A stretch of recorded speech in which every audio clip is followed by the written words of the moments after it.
What's up, everybody? Welcome into Shout, a Buffalo football podcast. Right here, we're back, Ryan Talbot, Highmark Stadium, the final preseason game ever in what I like to affectionately call the Ralph. Ryan Talbot, Matt Parrino, coming to you after the Buffalo Bills and the New York Giants just wrapped up what kind of turned into a sneaky shootout. It was a weird first quarter. We'll get into, obviously, the battle between Mitchell Trubisky and Mike White. A lot to get into in that backup quarterback spot. Some big performers, some standout performers, maybe some guys that have some work to do over the next couple of weeks. But we got a lot to talk about. We finally have football. What's up, buddy? Yeah, you just said it. We finally have football. Football is here. It was great to be back at the stadium for, albeit, a meaningless preseason game, some actual football. So I guess the best place to start is probably with the biggest winner from this game. And to me, I tweeted a lot about it during the game. Tyrell Shavers has been a guy we've talked a lot about over the course of the offseason. Obviously, since training camp started, he's really been on an arrow up, a steady arrow up. But one of the things I talked about going into this game was like, all right, now prove it in an actual game, right? Like a preseason game. I know he had his big moment in the regular season last year. That was that one-off play, a little bit of garbage time in that game. You can make a bunch of arguments in it. What he did today, to me, was announcing the level of player that he is. He can make big plays in big moments. I know it's the preseason. You don't want to necessarily put too much stock into it, but this is a guy that he's built enough cachet here over the last 3 years. Even Sean McDermott said he's proven what he could do as a wideout now. It's now going to be a question of, can you get on the field and special teams? That's something that we're going to watch over the next 2 weeks. But in terms of big winners, to me, he's at the top of the list, because if Mitch Trubisky puts that ball out a little bit further, that's probably a 62-yard touchdown pass to Tyrell Shavers, or whatever it ended up being. I think it was a 42-yard touchdown pass. He had himself a really nice game. Yeah, great game for Tyrell Shavers. He comes in, hauls in a 12-yard pass to start out, and then you get that 58-yarder right before halftime that sets up a field goal. But you're right. If he just kind of leads him a little bit more, that's an easy touchdown, because Shavers did a great job, Matt, getting behind the defense. So we've seen the ability to catch a short ball and take it to the house for a touchdown in the regular season. We've seen the ability to get deep. We've seen 2 straight camps now where he's really stood out. So he's done everything on offense. Now it's going to be up to special teams. What can you do? How can you contribute there? And if he does enough, you could make the case for him being wide receiver 5 on this team. So, as always, Shout is brought to you by Amtrak, and Amtrak's Empire Services offer frequent departures daily from Niagara Falls, Buffalo, all the way to New York City, with stops in Rochester, Syracuse, Utica, Schenectady, Albany, Hudson, Poughkeepsie, and more. No middle seats, plenty of legroom every time you travel, free Wi-Fi and no baggage fees. Riding Amtrak is an experience, a fun and relaxing way to get to your destination. Chris Williams, one of our regulars, OG, one of the admins over on the Bills Mafia fan page. Shout out to him, hitting us with the big $20 super chat.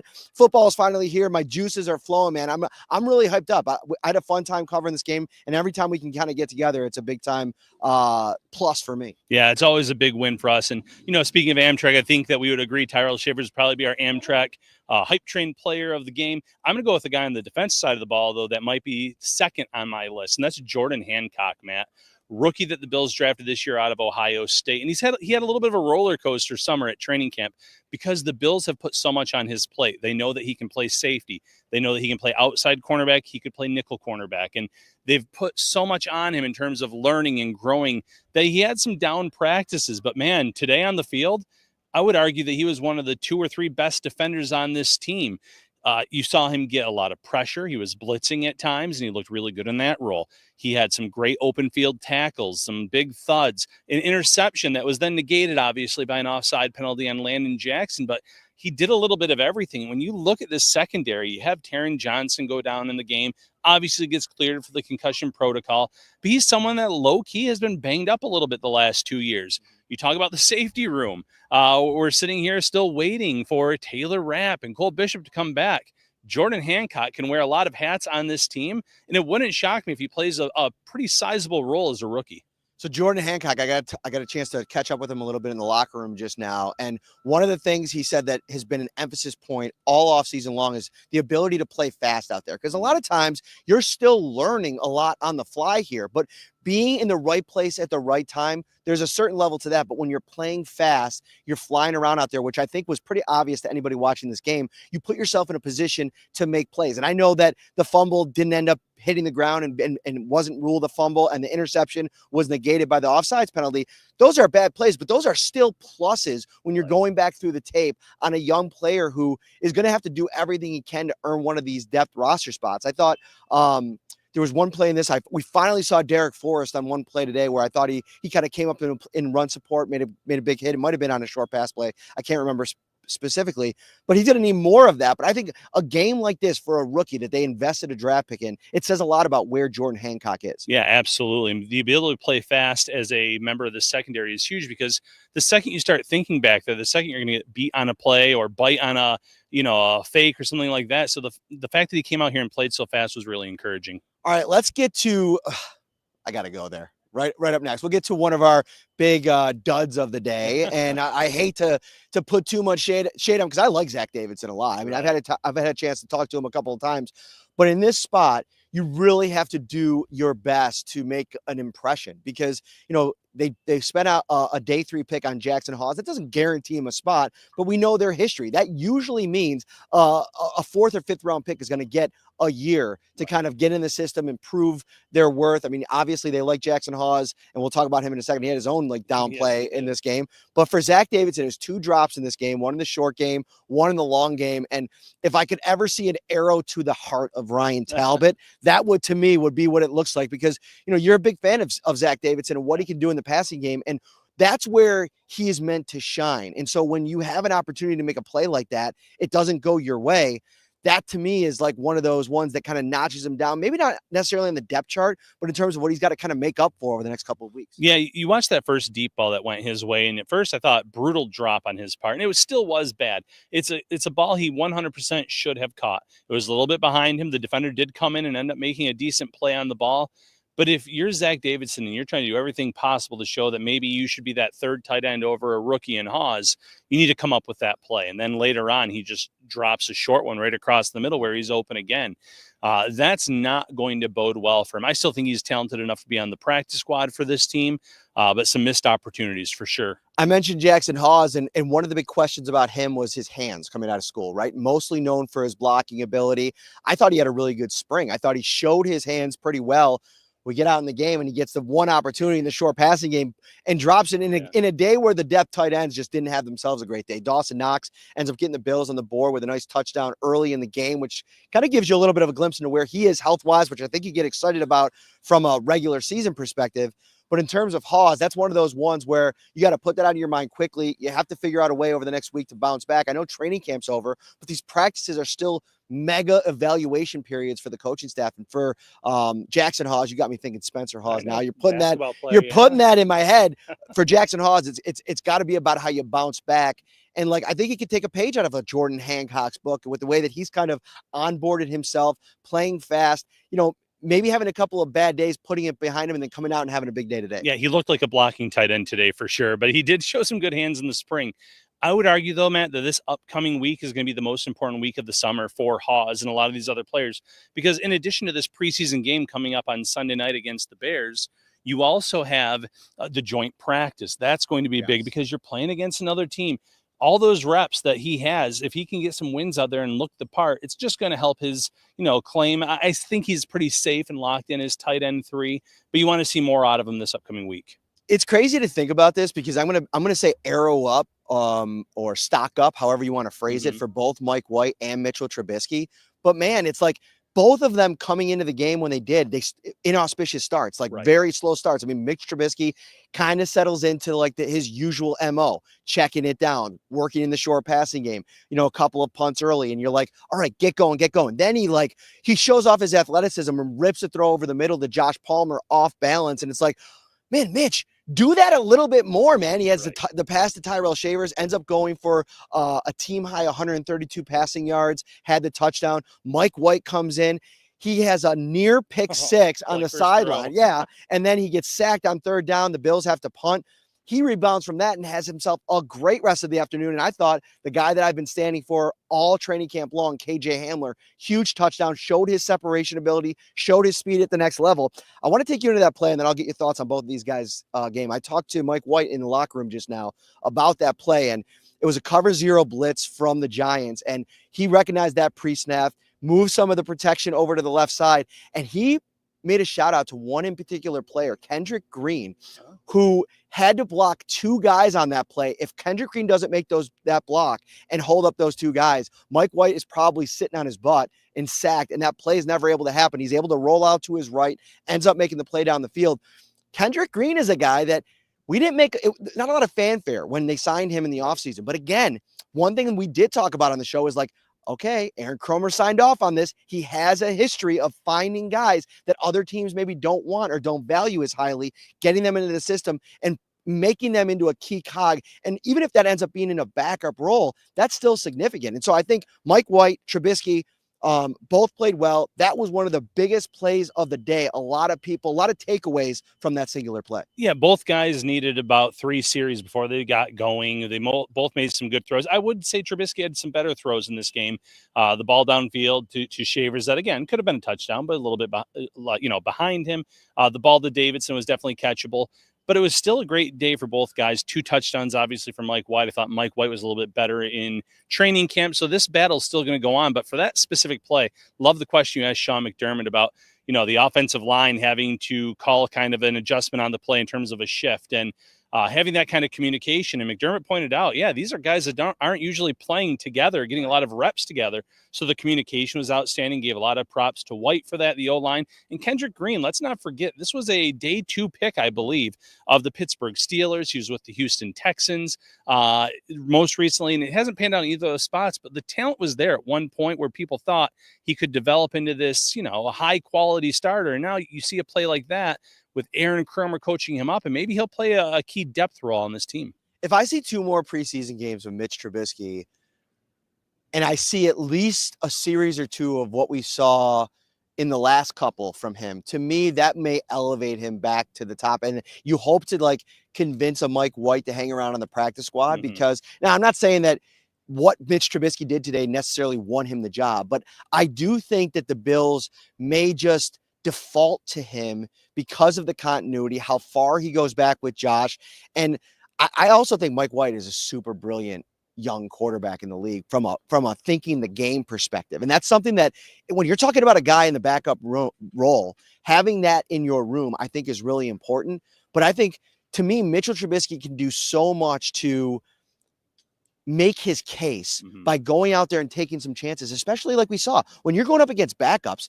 There's no point in checking it down. We've seen the Mitch Trubisky check down tape. We've seen enough of it at this point. You got to show that you're willing to hit the second and third level, attack a little bit, especially if you're going to be Josh Allen's backup. There's no backup situation in the league where a check down Charlie is less fitting to be the backup than in Buffalo behind Josh Allen. Right. And, Trubisky, in terms of his attributes, is more similar to Allen than Mike White. Neither come close, obviously, to the talent level. But you talk about the bigger arm Trubisky has, more mobility. That's Trubisky as well. Mike White has more accuracy. I feel like he kind of feels the game a little bit better in terms of his anticipation. But if all things are close, other than the salary cap decision where you can save a few million moving on from Mitch Trubisky, you're right. It wouldn't shock me if the Bills stayed with Mitch because of the continuity, the knowledge of the system. Mike White probably is not someone that teams are going to be trying to sign as a QB2, and you could convince him to stay on in the practice squad for a second straight year. I believe Trubisky and Mike White are both the same age. Obviously, there's a lot more live game reps of Trubisky throughout his career than there is Mike White, who seems to have a few spot starts here and there.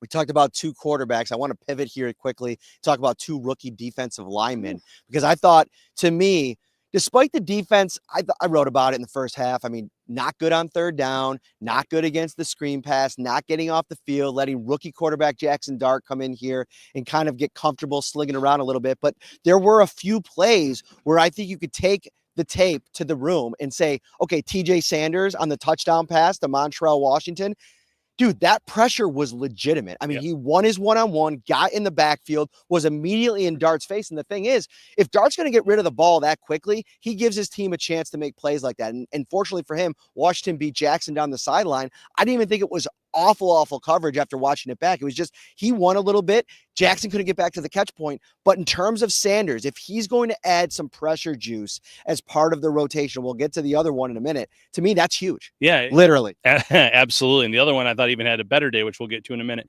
But TJ Sanders, he's popped throughout this summer in terms of getting in the backfield, showing off that speed and burst. And I like what I saw from him today. And you just tip your cap to Dart on that play because he threw a touchdown, but the pressure was right there in his face. So exactly what you wanted to see out of a day 2 pick that the Bills were really high on.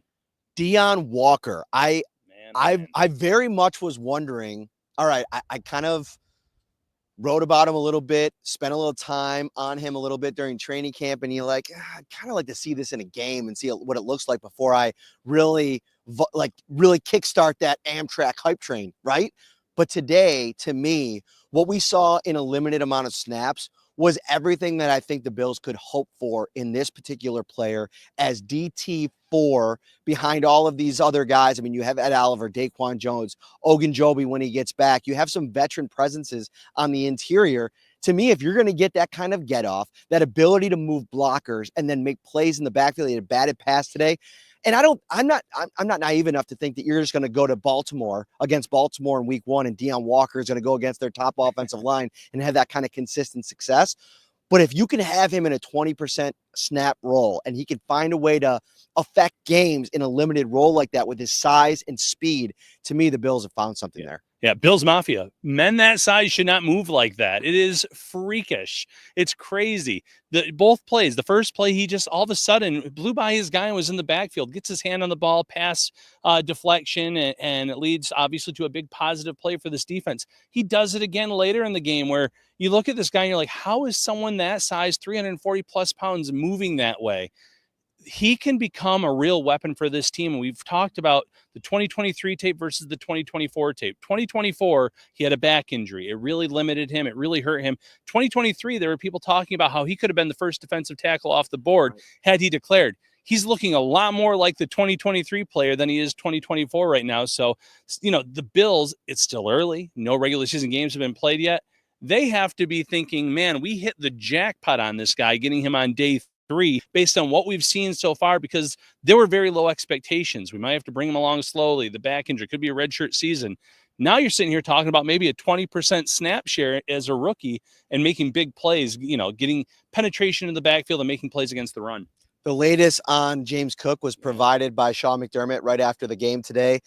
They had a good conversation, Sean McDermott said yesterday, around what was going to be the first game scenario for James Cook. And James Cook communicated to him, I'm not going to play. Sean McDermott said, well, I want you to play. And they came to an understanding that he would go through the warmups with the team, go through that process, but then wouldn't play.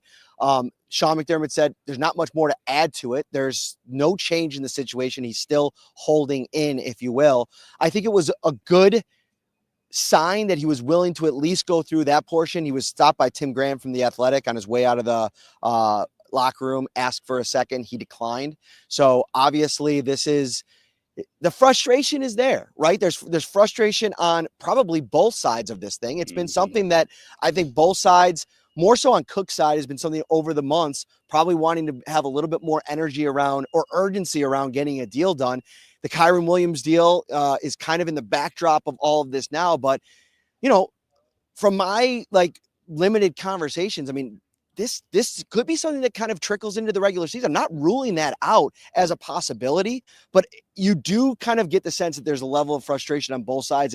This isn't where both sides want to be in a year where I think the Bills can compete for a Super Bowl. And you completely understand it. You look at the perspective of James Cook coming off of a career year, has been really good for the Bills, more than what they expect when they drafted him in terms of maybe expecting to be a receiving back, a third down back. He really has done a good job running the ball, catching the ball in the backfield. And you look at the shelf life of running backs in this league. It's short. It's one of the positions where a lot of guys don't get those second contracts where you get massive money and you're not in the league long. He wants that financial security for the rest of his life. You can relate to that. You can understand that. From Sean McDermott's perspective, this is a team that has a chance to get to the Super Bowl, and you want that player out there on the field contributing. And now you're just kind of stuck in this weird place. And yeah, they have Ray Davis, they have Ty Johnson, who can both do a good job running the ball, catching the ball out of the backfield. but he was their best weapon last year, not named Josh Allen. You want him ready for week 1. So they did find some common ground today, getting him out here for the warm-ups. From a distance, it looked like he was just wearing sneakers. He wasn't wearing the game-issued socks, so you had a feeling he wasn't going to play in the actual game.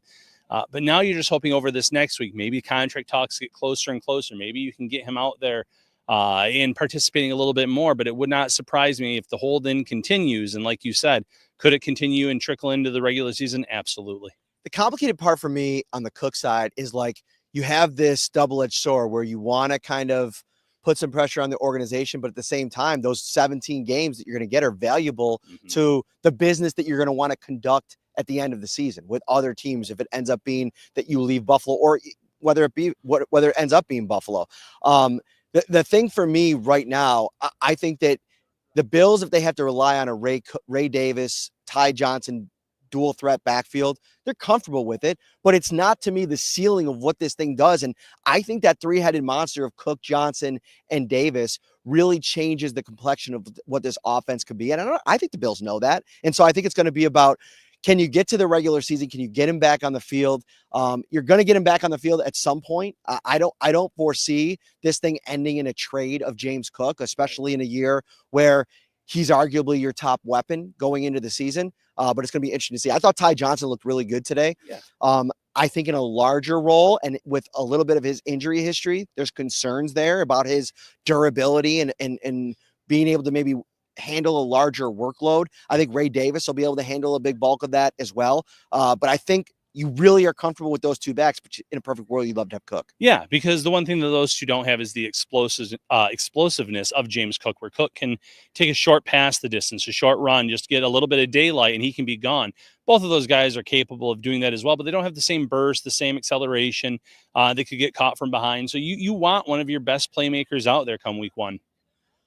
I think that's going to do it for this episode. I think so. Quick last shout out. Final thought from me, and then I'll get a quick final thought from you. I want to give a shout out to Cam Lewis, who continues to be the utility knife in this defense. I think he ended up with 5 or 6 tackles today. I thought Joe Andreessen, in the aftermath of Balin Spector getting released over the last couple of days, he comes out here today, starts for Terrell Bernard, thought had another really strong outing. That's going to be something that we continue to monitor as a guy that's now really established himself as one of the top depth players on this defense and then in that linebacker room. Yeah, and shout outs for me, Joey Bosa hasn't played in a preseason game in quite a few years, but man, he caused some real fits for that Giants offensive line, had some pressures, looked the part of a difference maker, and the Bills to this point have done a good job of keeping him healthy.